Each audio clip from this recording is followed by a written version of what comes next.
Long before the great empires of Ashoka or the grandeur of the Mughal courts, there was an age where the seeds of India's culture, spirituality, and social order began to take root. This was the Vedic Age, a period of transition, migration, and intellectual awakening. Join us on a journey more than 3,000 years back in time to the dawn of Indian civilization's early chapters.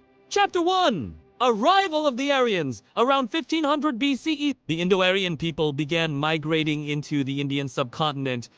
They were skilled horse riders, charioteers, and pastoral nomads, carrying with them a rich oral tradition of hymns, rituals, and stories. They would eventually shape what we now know as the Vedas, the oldest layer of Sanskrit literature.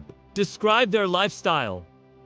Cattle as wealth, tribe, Jana as the political unit, chieftains called Raja, weapons and tools, bronze and later iron tools, bows, spears, and chariots. Mythic connection. Similarities between Vedic deities and Indo-European gods. Indra linked to thunder gods in other cultures. Chapter 2. The world of the Vedas. The Vedas, Rigveda, Yajurveda, Samaveda, and Atharvaveda, were not written books in the beginning. They were living sounds, passed from teacher to student through complex and precise oral chanting, known as Shruti. That which is heard. Rigveda. Hymns in praise of gods like Indra, war god, Agni, fire, Varuna, cosmic order. Yajurveda. Ritual, formulas for sacrifices. Samaveda. Melodic chants. The root of Indian musical tradition. Atharvaveda spells, charms, and everyday wisdom. Explain how oral tradition worked. Role of Rishi seers as custodians of knowledge. Yana's ritual sacrifices for rain, good harvest, and victory in war. Chapter 3. Society and the birth of the varna system. The early Vedic society was predominantly rural and pastoral. Cows were considered sacred and central to the economy. Social life revolved around the family, clans, and tribes. Over time, a division of labor emerged, evolving into the varna system. Varnas Brahmins, priests, Kshatriyas warriors, Vaisyas, traders, farmers, Shudras, servants.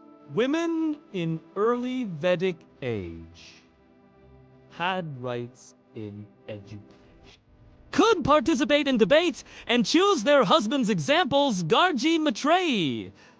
Later Vedic period saw gradual restrictions. Chapter 4. Politics and warfare. Political life during the Vedic age was organized around tribal kingdoms. Leadership was not absolute. Councils like the Sabha and Samiti advised the ruler. Wars were frequent, often fought for cattle, land, or revenge. Chief's duties. Protecting people, leading in war, performing rituals. Use of horses and chariots as military advantage. Chapter 5. Economy and daily life. The economy gradually shifted from herding to agriculture. Barley and wheat were main crops, later joined by rice. During the later Vedic period, trade was mostly barter-based. Goods like cattle, hides, grains, and metals were exchanged. Clothes, wool and cotton garments. Ornaments made of gold, copper, and beads. Entertainment, music, dance, dice games, food, milk, ghee, barley, fruits, meat. Sacrificial context. Chapter 6. Religion and philosophy. Religion in the Vedic age was closely tied to nature. Gods represented forces like rain, storm, fire, and dawn. Over centuries, ritual complexity grew, but so did questioning minds. These reflections paved the way for the philosophical depth of the key deities. Indra, Agni, Varuna, Surya, Ushas, Dawn, Saraswati, river goddess. Concepts like Rita, cosmic law, and early seeds of karma. Transition towards spiritual inquiry. What is the meaning of existence? Upanishadic teachings marking the end of the later Vedic period. Chapter 7. The end of the Vedic Age and the dawn of new religions by around 500 BCE, the later Vedic period gave way to the era of the Mahanapadas, large kingdoms across the Indo-Gangetic plains. Religious dissatisfaction led to the rise of new philosophies, Buddhism and Jainism, both rejecting the dominance of rituals and caste. The Vedic Age laid the foundation of India's spiritual and social fabric.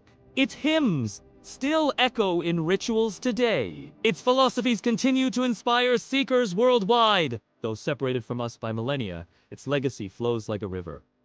Timeless, unbroken, and ever-changing. If you enjoyed exploring the Vedic Age, don't forget to like, share, and subscribe for more journeys into history. Until next time, keep exploring the stories that shaped our world.